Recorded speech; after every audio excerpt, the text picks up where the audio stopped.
শেখ হাসিনা হঠাৎ করে বাংলাদেশে ঢুকছেন। আত্মগোপনে থাকা আওয়ামী লীগের যে সকল নেতাকর্মী আছে তারা সবাই গর্ত থেকে বের হয়ে আসছে। খেলা শুরু হয়ে গেছে আওয়ামী লীগের। খেলা কিন্তু শুরু হয়ে গেছে। এই আওয়ামী লীগের ফেরত আসার কথা শোনার পর থেকেই ঘুম উড়ে গেছে ডক্টর ইউনূসের। দর্শক, আজ দুপুরেই ছাত্রলীগ আওয়ামী লীগ রাজপথে দাপিয়ে পড়ে জয় বাংলা বলে এবং শাহবাগ সহ সব জায়গায়। এদিকে আজ দুপুরে বাংলাদেশের নতুন খেলা শুরু হয়েছে। শেখ হাসিনার দেশে আসার কবরে ছাত্রলীগ কর্মীরা শাহবাগে নামে। সারা দেশেই আওয়ামী লীগ তাদের পদক্ষেপ নিচ্ছে। দেশবাসী আতঙ্কে আছে। ওয়াকারুজ্জামানকে 7 দিন সময় দেওয়া হয়েছে, যে আমরা 7 দিন সময় দিচ্ছি, 7 দিনের মধ্যে সব এগুলোকে সরান, নইলে ব্যবস্থা করুন, জেলের মধ্যে করুন। ওয়াকারুজ্জামান প্রায় হাতে পায়ে ধরার মতো আরো 3 দিন সময় চেয়ে নিয়েছেন, টোটাল 10 দিন।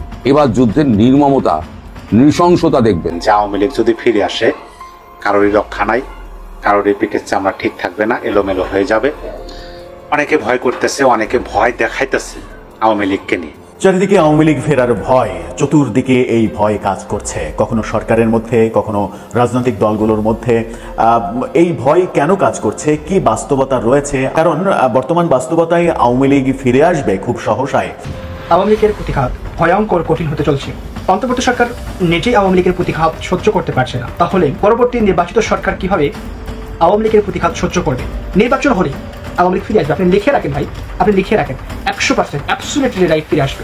এইভাবে প্রায় সবাই এখন 100% শিওর দিয়ে বলছে আওয়ামী লীগ ফিরে আসবে। এবং আজ দুপুরে ছাত্রলীগ আওয়ামী লীগ জয় বাংলা বলে রাজপথে ঝাঁপিয়ে পড়ে এবং ঢাকার শাহবাগ উত্তাল করে ফেলে। দর্শক শ্রোতা, আওয়ামী লীগ ফিরে আসবে, শেখ হাসিনা ফিরে আসবে, এই নিয়ে কিন্তু দেশের যারা নেতাকর্মী রয়েছে তারা আতঙ্কে রয়েছে। সবার বুকে কাঁপুনি শুরু হয়েছে। দেশে কি হবে বা কি হচ্ছে, আপনারা সম্পূর্ণ ভিডিও দেখবেন। এই মুহূর্তে ঢাকায় কি হচ্ছে এবং এরই সাথে সারা বাংলাদেশের মধ্যে কি কি ঘটনা ঘটতেছে সবকিছু দেখতে পারবেন এই একটি ভিডিওতে। আসুন আমরা কথা বাড়াবো না, আমরা সরাসরি ভিডিওর মূল আলোচনায় চলে যাচ্ছি। আসলে খেলা শুরু হয়ে গেছে আওয়ামী লীগের। বাংলাদেশে 2026-এর নির্বাচন পরিচালনা করবেন শেখ হাসিনা। এরই মাঝে আপনাদেরকে আমরা জানিয়েছিলাম যে বিবিসির ভূত ফেরত সমীক্ষাতে সেখানে কিন্তু তারা 3 কোটি বেশি মানুষের সঙ্গে জরিপ করেছিলেন, সমীক্ষা করেছিলেন। সেই সমীক্ষার রিপোর্ট কিন্তু বলছে যে বাংলাদেশে আওয়ামী লীগ তারা কিন্তু ফেরত আসছে। এই আওয়ামী লীগের ফেরত আসার কথা শোনার পর থেকেই ঘুম উড়ে গেছে ডক্টর ইউনূসের। এমনিতেই তিনি বিভিন্ন সংঘাতপূর্ণ পরিবেশের মধ্য দিয়ে চলছেন। সংস্কার সংস্কার সংস্কার করতে করতে তিনি ক্লান্ত, অথচ সংস্কার হয়নি। এমন পরিস্থিতির মধ্যে এবার একা বোধ করছেন ডক্টর ইউনূস। তিনি জুলাই সনদ করিয়েছেন, জুলাই সনদের স্বাক্ষর হয়ে গেছে, সবাই লাফালাফি করছে, কিন্তু এরই মধ্যে তিনি বুঝতে পারছেন সহ উপদেষ্টারা তার সঙ্গে নেই। তিনি প্রধান উপদেষ্টা অন্তর্বর্তী সরকারের, কিন্তু ইউনূসের সঙ্গে যে উপদেষ্টা মণ্ডলী রয়েছে তারাই তো আওয়ামী লীগের সঙ্গে যোগাযোগ রাখছে। উপদেষ্টা মণ্ডলীর নেতারা, উপদেষ্টা মণ্ডলীর সদস্যরা তারা বুঝতে পেরেছেন যে কিছুদিনের মধ্যেই ইউনূসের মারা যাবে। কি মারা যাবে না কি মারা যাবে সেটা আমরা বলবো না, কিন্তু ইউনূসের যে মারা যাবে সেটা খুব বুঝতে পারছেন উপদেষ্টা মণ্ডলী, যে কারণে তারা আওয়ামী লীগের সঙ্গে যোগাযোগ করছেন। এবং ইউনূস এবার ঘনিষ্ঠ মহলে দুঃখ প্রকাশ করে বললেন, এত ষড়যন্ত্র চালাবো কি করে? ষড়যন্ত্রের আঁচ পেয়েছেন তিনি, যে উপদেষ্টারা তার থেকে আস্তে আস্তে আস্তে আস্তে সরতে শুরু করেছে। খেলাটা কার? খেলাটা তার, যিনি চোখের জল পুঁছতে পুঁছতে বাংলাদেশ ছাড়ার সময় বলেছিলেন আমি আবার ফিরব। ঠিক ধরেছেন, যার কথা বলছি শেখ হাসিনা। খেলা কিন্তু শুরু হয়ে গেছে। খেলা ভয়ঙ্কর খেলা হবে। এবার একদিকে যখন এই বাংলাদেশে ফেরার জন্য শেখ হাসিনার তরফে প্রস্তুতির তুঙ্গে, ঠিক সেই সময়ে ডক্টর ইউনূস স্বীকার করছেন যে তার সহ উপদেষ্টা মণ্ডলীর অনেকেই তার সাথে নেই, পেছনে ষড়যন্ত্র চলছে, তিনি ক্রমশ একা হয়ে যাচ্ছেন। আচ্ছা, জুলাই সনদ ডক্টর ইউনূসকে অক্সিজেন দেবে না? ডক্টর ইউনূস কি করবেন সেটা তিনি ভেবে পাচ্ছেন না। আমরা শুনলাম কিছুদিন আগে ফ্রান্সে গিয়ে জমি দেখে এসেছেন। তিনি কি তাহলে পাকাপাকিভাবে ফ্রান্সে চলে যাবেন সেফ এক্সিট নিতে নিতে?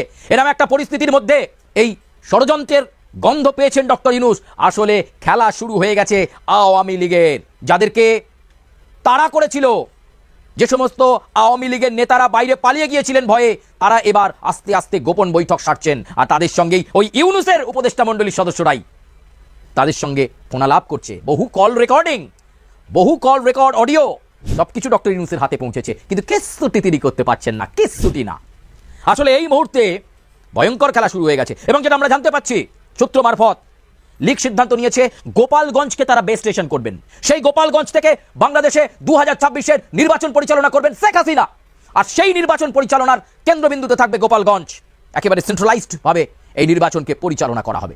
শেখ হাসিনা নিজে বেছে নেবেন আগামী নেতা, আমরা আগেই বলেছি। আর এই পরিস্থিতিতে এমনিতেই সেনার সঙ্গে পাঙ্গা নিয়ে বসে রয়েছেন ডক্টর ইউনূস। ওয়াকারুজ্জামান ব্যাপক খেপেছেন ডক্টর ইউনূসের ওপর, অন্তর্বর্তী সরকারের ওপর, আর তার উপর যখন তিনি কাঁটার ওপর বসে রয়েছেন তখন চিন্তা বাড়ছে একটু একটু করে যে উপদেষ্টা মণ্ডলী তো তার সাথে নেই, তারা দুমুখো সাপ হয়ে গেছে। ইউনূসের সঙ্গে বৈঠক করছেন, বাংলাদেশের সংস্কার নিয়ে আলোচনা হচ্ছে, জুলাই সনদ নিয়ে লাফালাফি হচ্ছে, জুলাই সনদ নিয়ে যখন লাফালাফি হচ্ছে ঠিক লাফালাফি শেষ আবার ফোনালাপ।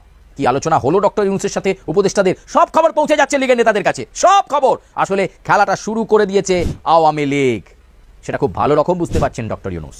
আর এখন ইউনূস একাকী বোধ করছেন, একাকী বোধ করছেন। তিনি কোথায় যাবেন, কি করবেন তার ভাবনার জায়গা শেষ নেই। তার রাতের ঘুম কেড়ে নিয়েছেন শেখ হাসিনা। খেলা যে শুরু হয়ে গেছে তিনি মর্মে মর্মে সেটা উপলব্ধি করতে পারছেন, আর সেই খেলায় তার জেতা যে কতটা কঠিন সেটা তিনি বুঝতে পারছেন। আর তাই তো এখন তিনি একেবারে নিশ্চুপ হয়ে গেছেন, হতভম্ব হয়ে গেছেন।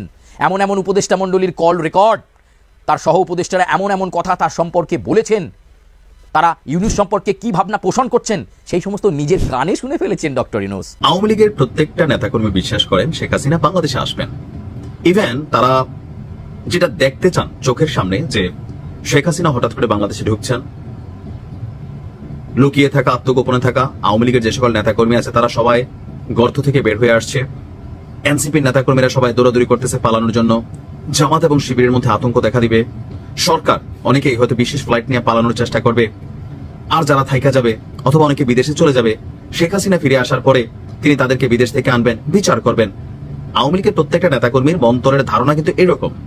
আবার শেখ হাসিনা সাম্প্রতিক সময়ে যে বক্তব্যগুলো দেন সেখানে তিনি কিন্তু কঠিন বিচারের বক্তব্য দেন, যদিও এগুলো গণমাধ্যমে এখন প্রচার করা হচ্ছে না আইনের কারণে।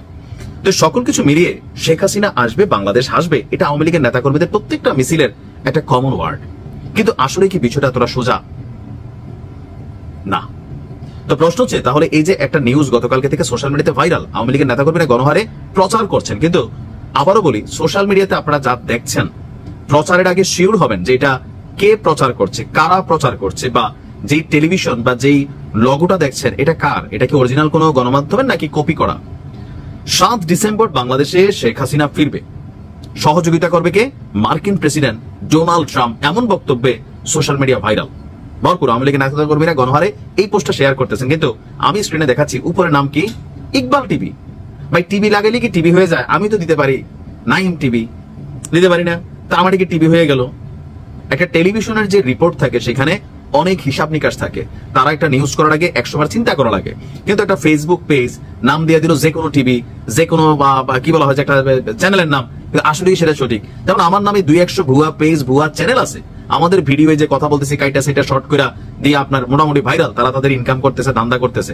কিন্তু আসলে কি আমার ভিডিও এটা কিনা বা আমি এই বক্তব্যটা দিছি কিনা সেটার জন্য তো আমি এই যে মূল ভিডিওটা রেকর্ড করছি এটা শোনা জরুরি, রাইট? তো মানুষের সামনে যখন হতাশা থাকে তখন আসার কথাটা যেই বলে তারাই কিন্তু সাপোর্ট করে বসে, কে উপরে বলছে এটা জরুরি না। যেই নিউজ ফিডটা আপনারা দেখছেন বা কিউ কার্ডটা দেখছেন যে 7 ডিসেম্বর শেখ হাসিনা বাংলাদেশে আসবে ডোনাল্ড ট্রাম্পের সহযোগিতায়, এই তথ্যটা পুরোটাই ভুয়া। অনেকে বলেন ভাই গণমাধ্যম প্রচার করতেছে না, বয়ে না, এরকম নিউজ গণমাধ্যম প্রচার করবে ভাই যদি কখনো প্রকৃতপক্ষে তথ্য আসে। ইকবাল টিভি নামক একটা ফেসবুক পেজ, আবার এটা আমি যার কাছ থেকে পাইছি আমার পরিচিত, আমি দেখছি ইকবাল টিভি, আবার জানিনা টিভি আছে, অমুক টিভি আছে, তমুক টিভি আছে, আপনি এগুলা কামবেলা আছে, কালবেলা, কামবেলা, যমুনা, জানিনা, আমার এরকম অনেক টিভি আছে ভাই, এগুলো কিন্তু অরিজিনাল টিভি না। লোগোটুকু কাছাকাছি নামটা দেখবেন এমন ভাবে লেখে, আপনি দেখে শেয়ার করে দিচ্ছেন কেন? কারণ আপনি এই জিনিসটা দেখতে চান, আপনি এই জিনিসটা শুনতে চান, যার কারণে মনে হচ্ছে ইয়েস, আরে চলে আসতেছে আপা। এই নিউজটা টোটালি ভুয়া। হ্যাঁ, শেখ হাসিনা বাইচা থাকলে একসময় বাংলাদেশে আসবে, এর আগেও তিনি দেশ ছাড়ছিলেন, আবার আসবেন, আসার পর এখানে আবার রাজনীতি হবে, আবার আমরা কেউ ধরপা করে পড়বো, কেউ পালাবো, কেউ মারবো, কেউ মাইর খাবো, এটি তো বাংলাদেশের রাজনীতি, আর বাইরে কিছুই না। এখন যেটা হচ্ছে এর থেকে ভালো কিছু তো আর হবে না, খারাপই হবে। প্রতিশোধ সবসময় খারাপই হয়, পরিবর্তন কিন্তু নাই, আমাদের কোনো দিকেই নাই, অনেক দিকেই নাই, টুকিটাকি পজিটিভ পরিবর্তন হয়েছে। তবে আবারও বলি এই ধরনের নিউজ শেয়ার করার সময় আপনারা বুঝাশুনা করবেন যে আপনি যে নিউজটা পাইছেন এটা অথেন্টিক কিনা। চারিদিকে আওয়ামী লীগ ফেরার ভয়, চতুর্দিকে এই ভয় কাজ করছে, কখনো সরকারের মধ্যে, কখনো রাজনৈতিক দলগুলোর মধ্যে। এই ভয় কেন কাজ করছে, কি বাস্তবতা রয়েছে, আওয়ামী লীগের ফেরা এই মুহূর্তে আদৌ সম্ভব কিনা, বিন্দুমাত্র কোনো লক্ষণ আছে কিনা, এরকম ব্যাপারগুলো ভাবনায় আনার প্রয়োজন আছে বোধহয়। কারণ বর্তমান বাস্তবতায় আওয়ামী লীগ ফিরে আসবে খুব সহসায় এরকমটাও মনে হচ্ছে না। তো এরকম মনে না হলেও সরকারের নানা ধরনের কর্মকাণ্ডে বিভিন্ন কিছু ঘটলেই সরকারের জরুরি মিটিং, এই আওয়ামী লীগ আসছে, এই বোধহয় ভারত শেখ হাসিনাকে ফেরত পাঠাচ্ছে, আওয়ামী লীগ আসলে কি হবে, শেখ হাসিনা ফিরে আসলে কি হবে, এরকম আলোচনা কেন বারবার মাথা চাড়া দিচ্ছে? এই যে গতকালকে বিমানবন্দরে আগুনের ঘটনা ঘটলো, সেই আগুনের ঘটনাটাকেও আওয়ামী লীগ লাগিয়েছে এটা বলা হচ্ছে, প্রকাশ্যেই এটা বলা হচ্ছে কোনো ধরনের তদন্ত ছাড়া। সেই বলার মানে যখন এনসিপি নেতারা বলছেন তখন সেই বলার প্রেক্ষাপটে সরকার আবার তাদের বিজ্ঞপ্তি জারি করছে যে এই ঘটনার পেছনে কারা আছে সেটা তদন্ত করে দেখা হবে, যারাই যদি এটা পেছনে নাশকতার ব্যাপার দেখা যায় তাহলে কাউকে ছাড় দেওয়া হবে না। এই যে ভাষা প্রয়োগ, কাউকে ছাড় দেওয়া হবে না, ছাড় না দেওয়ার ব্যাপারটা তো মানে এটা ইঙ্গিত করে যে যদি এটার পেছনে আওয়ামী লীগ থাকে তাহলে ছাড় দেওয়া হবে না। আওয়ামী লীগ কেন, এর পেছনে যেই থাক তাকে ছাড় দেওয়ার প্রসঙ্গ কেন আসবে? যে দেশকে অস্থিতিশীল করতে চাইবে তাকে তো শায়েস্তা করতে হবে, তাকে ধরতে হবে, তাকে বিচারের আওতায় আনতে হবে। এতে বিশেষ করে বিশেষভাবে বিশেষ শব্দ প্রয়োগ এগুলোর তো প্রয়োজন নেই। এই জুজুর ভয়টা কেন? এবার মানে বারবার সব থেকে বেশি যার মুখে এই কথাটা শোনা যায় তারা গণ অধিকার পরিষদের দুই নেতা নুরুল হক নূর এবং রাশেদ খান। এবার রাশেদ খান আবারও সেই কথা বললেন, তিনি ভয় পাচ্ছেন যে মানে আওয়ামী লীগ যদি ফিরে আসে তাহলে হাত পা ধরেও বাঁচা যাবে না, কেউ বাঁচতে পারবে না। কেন এই ভয়? কি এমন অন্যায় তারা করলো যে এই ভয় তাদেরকে পেতে হবে? কোনো অন্যায় তারা করেছে? একটু বোঝার চেষ্টা করবো এই ভিডিওতে। থাকবেন পলিটিক্স টিভির নিয়মিত আয়োজনে।